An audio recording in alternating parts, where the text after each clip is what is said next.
সুপ্রিয় দর্শক শ্রোতা, যুদ্ধবিরতির মধ্যে বর্বর ইসরায়েল গাজায় কিন্তু মুহুর্মুহু হামলা চালিয়ে যাচ্ছে। তাদের পিছনে মদদ দিয়ে যাচ্ছে আমেরিকার প্রেসিডেন্ট ডোনাল্ড ট্রাম্প। ইসরায়েলের হামলার পাল্টা জবাব দিয়ে যাচ্ছে ইয়েমেনের হুতিরা। অন্যদিকে ইরান ইসরায়েল এই হামলার ভয়াবহ জবাব দেওয়ার ঘোষণা দিয়েছে। হামাস এই হামলার প্রতিশোধ নিতে বদ্ধপরিকর। ইতিমধ্যে নেতানিয়াহুর বাসভবনে ভয়ঙ্কর হামলা করা হয়েছে। কি মনে হয়, হামাস এবং ইরান এই যুদ্ধ যদি জড়িয়ে যায় তাহলে কি কে জয়লাভ করতে পারে? এই সম্পর্কে আপনার মতামত কমেন্টস বক্সে লিখে জানাতে পারেন। শুরুতে থাকবে সংবাদ শিরোনাম, পরে বিস্তারিত। ইসরায়েলে ক্ষেপণাস্ত্র হামলা হুতিদের, আরো বিস্তারিত জানিয়ে দিব। ফোন দেওয়ার পর ট্রাম্পকে 1 ঘন্টা বসিয়ে রেখেছিলেন পুতিন। এদিকে পরমাণু চুক্তির জন্য ইরানকে আলটিমেটাম দিলেন ট্রাম্প। ট্রাম্পের আহ্বান উপেক্ষা করে তেল স্থাপনা হামলা চালিয়েছে ইউক্রেন, দাবি রাশিয়ার। আরো জানিয়ে দিব, মার্কিন সবুজ সংকেত পেয়ে ফের গাজায় ইসরায়েলে হামলা শুরু, হামাসের প্রতিক্রিয়া। পরমাণু ইস্যুতে সংলাপকে একমাত্র বিকল্প হিসেবে দেখছে চীন, রাশিয়া এবং ইরান। এবং সর্বশেষে জানিয়ে দিব, ইসরায়েলের প্রধানমন্ত্রী নেতানিয়াহুর বাসভবনে এবার ফ্ল্যাশ বোমা হামলা। এতক্ষণ শুনছিলেন সংবাদ শিরোনাম, এখন বিস্তারিত। তবে তার আগে অনুরোধ থাকবে এই ভিডিওতে একটি লাইক দিন এবং কমেন্টস করে জানিয়ে দিন আপনি কোন জেলা থেকে বা কোথা থেকে আমাদের সাথে যুক্ত রয়েছেন। এবং সংবাদের সর্বশেষ গুরুত্বপূর্ণ আপডেট পেতে চ্যানেলটি সাবস্ক্রাইব করে আমাদের সঙ্গেই থাকুন। ধন্যবাদ। ইসরায়েলে ক্ষেপণাস্ত্র হামলা হুতিদের। ইসরায়েলে ক্ষেপণাস্ত্র হামলা চালিয়েছে ইয়েমেনের সশস্ত্র গোষ্ঠী হুতি, তবে নির্দিষ্ট লক্ষ্যে তা আঘাত হানতে সক্ষম হয়নি বলে দাবি করেছে ইসরায়েলি কর্তৃপক্ষ। জানা গিয়েছে, ইসরায়েলের বেন গুরিয়ন আন্তর্জাতিক বিমানবন্দর লক্ষ্য করে ক্ষেপণাস্ত্র হামলার দাবি করেছে ইরান সমর্থিত হুতি বিদ্রোহীরা। আর ইসরায়েল প্রতিরক্ষা বাহিনী দাবি করেছে তারা বৃহস্পতিবার ইয়েমেন থেকে ছোড়া একটি ক্ষেপণাস্ত্র প্রতিহত করেছে। সেটি ইসরায়েলি ভূখণ্ডে প্রবেশের আগে প্রতিহত করা সম্ভব হয়েছে বলে জানিয়েছে আইডিএফ। গাজা যুদ্ধ শুরু হওয়ার পর থেকে ফিলিস্তিনদের প্রতি সংহতি প্রকাশ করে যুক্তরাষ্ট্র এবং ইসরায়েলের বিরুদ্ধে হুতিরা লোহিত সাগরে বিভিন্ন জাহাজে আক্রমণ এবং ইসরায়েলি হামলা চালিয়ে যাচ্ছে। চলতি বছরের জানুয়ারি মাঝামাঝি সময়ে শুরু হওয়া ইসরায়েলি হামাস যুদ্ধবিরতির কারণে হামলা বন্ধ করে রেখেছিল বিদ্রোহ গোষ্ঠীটি, কিন্তু শনিবার ইয়েমেনের যুক্তরাষ্ট্রের ভয়াবহ হামলার পর তারা আবারও ক্ষেপণাস্ত্র এবং ড্রোন হামলা শুরু করেছে। এক বিবৃতিতে হুতিরা জানিয়েছে, তারা হাইপারসোনিক ব্যালিস্টিক ক্ষেপণাস্ত্রের বেন গুরিয়ন বিমানবন্দর লক্ষ্য করে হামলা চালিয়েছে। এছাড়া লোহিত সাগরে আরো একটি বার্কিনে বিমানতরী রণতরী লক্ষ্য করে হামলা চালানো হয়েছে। মঙ্গলবার গাজা উপত্যকায় ব্যাপক সামরিক অভিযান শুরু করার পর আক্রমণ আরো তীব্র করার প্রতিশ্রুতি দিয়েছে হুতি বিদ্রোহীরা। সূত্র Al Jazeera, Times of Israel. যুদ্ধবিরতি ইস্যু, ফোন দেওয়ার পর ট্রাম্পকে 1 ঘন্টা বসিয়ে রেখেছিলেন পুতিন। রাশিয়ার প্রেসিডেন্ট ভ্লাদিমির পুতিনের সঙ্গে মঙ্গলবার ফোনে কথা বলেছেন মার্কিন প্রেসিডেন্ট ডোনাল্ড ট্রাম্প। প্রায় 2 ঘন্টা তাদের মধ্যে আলোচনা হয়, কিন্তু কিছু সংবাদ মাধ্যম সূত্র উল্লেখ করে দাবি করেছে ফোন ধরার আগে ট্রাম্পকে অন্তত 1 ঘন্টা অপেক্ষা করিয়েছেন পুতিন। নির্ধারিত সময় তিনি ফোন ধরেননি, তার জন্য কোনো তাড়াহুড়া করেননি। ওই সময় তিনি মস্কো রাশিয়ান শিল্পপতিদের সঙ্গে বৈঠকে ব্যস্ত ছিলেন। রাশিয়া ইউক্রেন যুদ্ধ এবং যুদ্ধবিরতির প্রসঙ্গে আলোচনার জন্য ট্রাম্পের সঙ্গে পুতিনের টেলিফোনে আলোচনা হবে বলে ঠিক হয়। আগে তারা দিনক্ষণ জানানো হয়েছিল। রাশিয়ার সময় অনুযায়ী দুই রাষ্ট্র নেতার সঙ্গে আলোচনার সময় নির্ধারিত হয়েছিল মঙ্গলবার বিকাল 4টা থেকে সন্ধ্যা 6টার মধ্যে, কিন্তু ঘড়িতে 4টা বেজে যাওয়ার পরও পুতিন বৈঠক ছেড়ে বের হন। শিল্পপতিদের কনফারেন্সে হালকা মেজাজে আলোচনা চালিয়ে যাচ্ছিলেন তিনি। কনফারেন্সে উপস্থিত রাশিয়ার কর্মকর্তা পুতিনকে তাড়া দিয়েছিলেন, কিন্তু তারপর তিনি বৈঠক শেষ করার বিষয়ে তাড়াহুড়া করেননি বলে দাবি। পুতিনের সঙ্গে ছিল রুশ শিল্পপতিদের ইউনিয়নের প্রধান আলেকজান্ডার শকিন। তিনি প্রেসিডেন্টকে সময় মনে করে দিয়েছিলেন। শকিন বলেন, ক্রেমলিনের মুখপাত্র দিমিত্রি পেসকভ ঘোষণা করেছেন মস্কোর সময় অনুযায়ী বিকাল 4টা বেজে গেছে। ওই সময় পুতিনের সঙ্গে ট্রাম্পের ফোনে আলোচনার কথা দেরি হয়ে যাচ্ছে কিনা জানতে চান শকিন। বৈঠকের ভিডিও ফুটেজ দেখা গেছে, শকিনের কথা হেসে উড়িয়ে দেন প্রেসিডেন্ট পুতিন। কাঁধে ঝাঁকিয়ে বললেন তার কথা শুনতে হবে না, ওটাই তার কাজ। এরপর শকিন বলেন, এই বিষয়ে ট্রাম্প কি বলেন দেখতে হবে। সঙ্গে সঙ্গে পুতিন জবাব দেন, আমি তো ট্রাম্পের নামই নেইনি, আমি পেসকভের কথা বলেছি। ওই ভিডিও ফুটেজে ভাইরাল হয়েছে, তবে এই সত্যতা স্বাধীনভাবে যাচাই করা যায়নি। পরমাণু চুক্তির জন্য ইরানকে আলটিমেটাম দিলেন ট্রাম্প। নতুন পরমাণু চুক্তির জন্য ইরানকে 2 মাসের সময়সীমা বেঁধে দিয়েছেন যুক্তরাষ্ট্রের প্রেসিডেন্ট ডোনাল্ড ট্রাম্প। এর মধ্যে চুক্তি না হলে সামরিক পদক্ষেপ নিতে প্রস্তুত যুক্তরাষ্ট্র। ইরানের পরমাণু কর্মসূচি নিয়ে নতুন করে উত্তেজনা শুরু হয়েছে।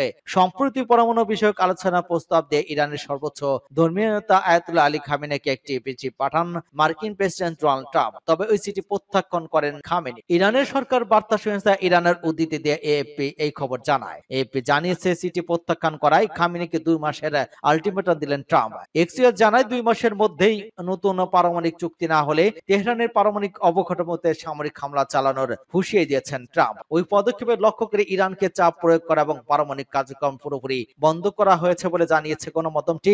এদিকে ইরান আরো জানিয়েছে ট্রাম্পের সাম্প্রতিক হুমকি পারমাণবিক অস্ত্র উৎপাদনের পক্ষে ইরানের জনগণের মাঝে ব্যাপক সমর্থন দেখা গিয়েছে। ইরান তার আনুষ্ঠানিক অবস্থান পুনর্ব্যক্ত করে বলেছে তারা কখনো পারমাণবিক বোমা তৈরি করার উদ্যোগ নেয়নি, তবে ট্রাম্পের কঠোর মনোভাবের কারণে দেশটির কিছু কট্টরপন্থী নেতা আত্মরক্ষায় পারমাণবিক বোমা তৈরির পক্ষে অবস্থান নিচ্ছেন বলে জানায় গণমাধ্যমটি। ইরান আরো জানায় ওই পরিস্থিতিতে ইরানের উপর আরো চাপ বেড়ে গিয়েছে, কারণ বিশ্বের বিভিন্ন দেশ বিশেষ করে ইউরোপীয় শক্তিগুলো দেশটির পারমাণবিক কার্যক্রম নিয়ে উদ্বেগ প্রকাশ করেছে। এসবের মধ্যে ইরান চীনের সঙ্গে আলোচনা অব্যাহত রেখেছে এবং রাশিয়ার সঙ্গে সামরিক সম্পর্ক জোরদার করার দিকে আরো এগিয়ে যাচ্ছে। ফলে আন্তর্জাতিক চাপের মধ্যেও ইরান নিজেদের শক্তিশালী অবস্থান ধরে রাখার চেষ্টা করছে বলে মনে করছেন বিশেষজ্ঞরা। ট্রাম্পের আহ্বান উপেক্ষা করে তেল স্থাপনায় হামলা চালিয়েছে ইউক্রেন, দাবি রাশিয়ার। রাশিয়ার প্রতিরক্ষা মন্ত্রণালয় ঘোষণা করেছে মার্কিন প্রেসিডেন্ট ডোনাল্ড ট্রাম্পের আহ্বান উপেক্ষা করে ইউক্রেন রুশ তেল স্থাপনাগুলোতে হামলা চালিয়েছে। রুশ প্রেসিডেন্ট ভ্লাদিমির পুতিনের সঙ্গে ফোন আলাপে প্রেসিডেন্ট ট্রাম্প তেল স্থাপনাগুলোতে হামলা বন্ধের বিষয়ে একমত হওয়ার পর ওই ঘটনা ঘটল। রাশিয়ার প্রতিরক্ষা মন্ত্রণালয় জানিয়েছে পুতিন এবং ট্রাম্পের মধ্যে ফোন আলাপের ঘণ্টা কয়েক পর ইউক্রেন 3টি ড্রোন দিয়ে রাশিয়ার কোরানে তেল আবিবের সরবরাহ কেন্দ্রের উপর হামলা চালিয়েছে। কোবানে একটি ইউক্রেনের ড্রোন বিধ্বস্ত হওয়ার ফলে একটি তেল ডিপোর চাপ কমে গিয়েছে এবং 1700 বর্গ কিলোমিটার এলাকা জুড়ে আগুন লেগে গিয়েছে। ওই তেল স্থাপনটি কাস্পিয়ান কনসোর্টিয়াম পাইপলাইনে তেল সরবরাহে ব্যবহৃত হয়ে থাকে। রুশ প্রতিরক্ষা মন্ত্রণালয় জানিয়েছে কুবান তেল স্থাপনায় ইউক্রেনের সশস্ত্র বাহিনীর আক্রমণ মার্কিন প্রেসিডেন্টের শান্তি উদ্যোগকে ব্যাহত করার জন্য আরেকটি উস্কানিমূলক কাজ। মার্কিন সবুজ সংকেত পেয়ে ফের গাজায় ইসরায়েলের হামলা শুরু, হামাসের প্রতিক্রিয়া। ইহুদিবাদী ইসরায়েলের যুদ্ধবিরতি লঙ্ঘন করে মার্কিন যুক্তরাষ্ট্রের সবুজ সংকেত পেয়ে আবারও গাজার উপত্যকায় আগ্রাসন শুরু হওয়ার এ পর্যন্ত 230 জন ফিলিস্তিনি শহীদ এবং 350 জন আহত হয়েছে। ইরানের বরাদ্দের পাসপোর্টে জানিয়েছে প্রাথমিক তদন্ত অনুযায়ী মানবতা বিরোধী ও অপরযোগ্য হতাহতের বেশিরভাগই শিশু এবং নারী। গাজা উপত্যকার কোনো এলাকা নতুন করে এসব হামলা থেকে বাদ যায়নি এবং ইসরায়েলি আবাসিক বাড়ি, স্কুল, শরণার্থী শিবির এবং বাসস্থ মানুষের তাঁবুগুলোতে আক্রমণের লক্ষ্যবস্তুতে পরিণত করেছে। হোয়াইট হাউস জানিয়েছে হামলার আগে ইসরায়েলি ট্রাম্প প্রশাসনের সাথে পরামর্শ করেছিল। এই প্রসঙ্গে ইসরায়েলি দৈনিক মাআরিফ জানিয়েছে ইসরায়েলি আমেরিকান নাগরিকত্ব জিম্মিদের বেছে বেছে মুক্তির প্রস্তাব প্রত্যাখ্যান করেছে। ইসরায়েলি মার্কিন সরকারকে এটা জানিয়েছে যে কূটনৈতিক প্রচেষ্টা শেষ হয়ে গিয়েছে। দৈনিকটি আরো জানিয়েছে ইসরায়েলি নিরাপত্তা বিষয়ক মন্ত্রিসভা নেতানিয়াহু এবং প্রতিরক্ষা মন্ত্রী পুনরায় যুদ্ধ শুরু করার পর নির্ধারিত ক্ষমতা দিয়েছে।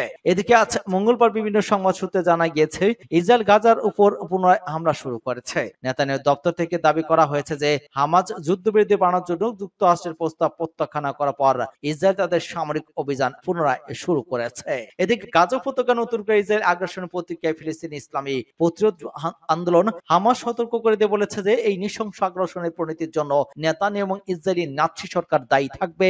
হামাস জোর দিয়ে বলেছে নেতানিয়াহু এবং সরকার যুদ্ধবিরতি চুক্তি লঙ্ঘন করে গাজার যুদ্ধবন্দির জন্য অনিশ্চিত পরিস্থিতি তৈরি করেছে।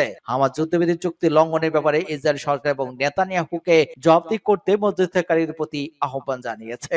একই সাথে তারা ইসরায়েলি আগ্রাসন বন্ধে জরুরি বৈঠক ডাকার জন্য জাতিসংঘ এবং নিরাপত্তা পরিষদের প্রতি আহ্বান জানানো হয়েছে।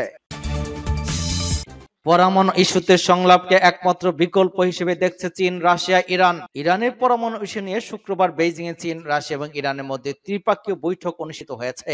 এতে যোগাযোগ জোরদার এবং পরমাণু ইস্যুতে আলোচনা পুনরায় শুরু করার পথে প্রস্তুত করার প্রস্তাব এসেছে। বেইজিং এর বৈঠকে চীনের উপরাষ্ট্রপতি মাও ঝাংচুং সভাপতিত্ব করেন। এতে রাশিয়ার উপরাষ্ট্রপতি রিয়াবকভ সের্গেই আলেক্সিয়েভিচ, ইরানের উপরাষ্ট্রপতি কাজেম ঘারোভিকে অংশ নেন। বৈঠকের পর যৌথ এক বিবৃতিতে তিনি জানিয়েছে তারা সব ধরনের বেআইনি একতরফা নিষেধাজ্ঞার প্রত্যাহারের প্রয়োজনীয়তার উপর জোর দেন। পারস্পরিক শ্রদ্ধা নীতির উপর ভিত্তি করে রাজনৈতিক এবং কূটনৈতিক সম্পৃক্ততা এবং সংলাপই একমাত্র কার্যকর এবং বাস্তবসম্মত বিকল্প হিসেবে পুনর্ব্যক্ত করেছেন তারা। বৈঠকে ইরান পুনর্ব্যক্ত করেছে তাদের পরমাণু কর্মসূচি কেবল শান্তির উদ্দেশ্যেই, পরমাণু অস্ত্র উন্নয়নের জন্য নয়। ইরানের ওই বক্তব্য চীন এবং রাশিয়া স্বাগত জানিয়েছে। চীন এবং রাশিয়া পরমাণু অস্ত্রবিরতি চুক্তি এনপিটি ব্যাপক সুরক্ষা চুক্তির অধীনে তার ব্যাপক বাধ্যবাধকতামূলক সম্পূর্ণরূপে মেনে নিতে ইরানের প্রস্তুতিকে স্বাগত জানিয়েছে। তারা আন্তর্জাতিক আণবিক শক্তি সংস্থার সাথে সহযোগিতা অব্যাহত রাখার বিষয়ে ইরানের নীতিকে সমর্থন করেছে এবং এনপিটিবির রাষ্ট্রপতি হিসেবে ইরানের পরমাণু শক্তির শান্তিপূর্ণ ব্যবহারকে অধিকারকে সম্পূর্ণরূপে সম্মান করার প্রয়োজনীয়তার উপর জোর দিয়েছে। চীনের কমিউনিস্ট পার্টির কেন্দ্রীয় কমিটির রাজনৈতিক ব্যুরোর সদস্য চীনের পররাষ্ট্রমন্ত্রী ওয়াং ই রাশিয়া ইরানের উপর পররাষ্ট্রমন্ত্রীর সাথে সাক্ষাৎ করেন। ওয়াং ও নতুন ওই ঐক্যমতের ভিত্তি হিসেবে জয়েন্ট কম্প্রিহেনসিভ প্ল্যান অব অ্যাকশনের কাঠামোর প্রতি প্রতিশ্রুতিবদ্ধ থাকার প্রস্তাব দেন। নেতানিয়াহুর বাসভবনে এবার ফ্ল্যাশ বোমা হামলা। মধ্যপ্রাচ্যের কসাই এবং হিটলার হিসেবে খ্যাত ইসরায়েলি প্রধানমন্ত্রী বেনিয়ামিন নেতানিয়াহুর বাসভবন লক্ষ্য করে আবারও হামলার ঘটনা ঘটেছে। এবার তার বাড়ির বাগানে দুটি ফ্ল্যাশ বোমা নিক্ষেপ করা হয়েছে, তবে এতে কোনো ক্ষয়ক্ষতির খবর পাওয়া যায়নি। রোববার বার্তা সংস্থা রয়টার্সে খবর দিয়েছে। এক প্রতিবেদনে বলা হয়েছে, উত্তর ইসরায়েলি শহর সিজারাতে নেতানিয়াহুর বাড়ি লক্ষ্য করে দুটি ফ্ল্যাশ বোমা নিক্ষেপ করা হয়। বোমা দুটি ওই বাড়ির বাগানে পড়ে। ইসরায়েলি পুলিশের এক বিবৃতিতে বলা হয়েছে, এ সময় সেখানে নেতানিয়াহু এবং তার পরিবারকে উপস্থিত ছিলেন না। ইসরায়েলি পুলিশ আরো জানিয়েছে, দুটি ফ্ল্যাশ বোমা, এসব বোমা সাধারণত যুদ্ধ বিমান, বিশেষত সামরিক গোয়েন্দা বিমান থেকে ছোড়া হয়। বিস্ফোরণের পরে ফ্ল্যাশ বোমা বিপুল পরিমাণ উজ্জ্বল আলো ছড়ায়। ওই হামলায় কোনো ক্ষয়ক্ষতির খবর পাওয়া যায়নি বলে দাবি করেছে দেশটির পুলিশ। দেশটির প্রতিরক্ষা মন্ত্রী এবং নেতানিয়াহুর ঘনিষ্ঠ ইসরায়েলি কাজ এক্সপোস্টকে বলেছেন, ঘটনাটি সব সীমা অতিক্রম করে গিয়েছে। ইসরায়েল নিরাপত্তা এবং বিচারিক সংস্থাগুলোকে এই ঘটনার প্রয়োজনীয় ব্যবস্থা নিতে আহ্বান জানান তিনি। ওই ঘটনার নিন্দা জানিয়েছে ইসরায়েলি প্রেসিডেন্ট আইজাক হারজগ। এর আগে অক্টোবরে একবার নেতানিয়াহুর হত্যা চেষ্টা করা হয়েছিল। সেবারও লক্ষ্য ছিল তার বাসভবন। আত্মঘাতী ড্রোন তার বাড়ির দিকে উড়ে গিয়ে বিস্ফোরিত হয়, কিন্তু ক্ষয়ক্ষতি তেমন হয়নি। নেতানিয়াহু সেদিনও বাড়িতে ছিলেন না, ফলে বেঁচে গিয়েছেন। তারপর আবারও এই আক্রমণ হলো। এখন পর্যন্ত ওই হামলার দায় কেউ স্বীকার করেন কোনো গোষ্ঠী, তবে কারা এই হামলা চালালো তা খতিয়ে দেখা হচ্ছে।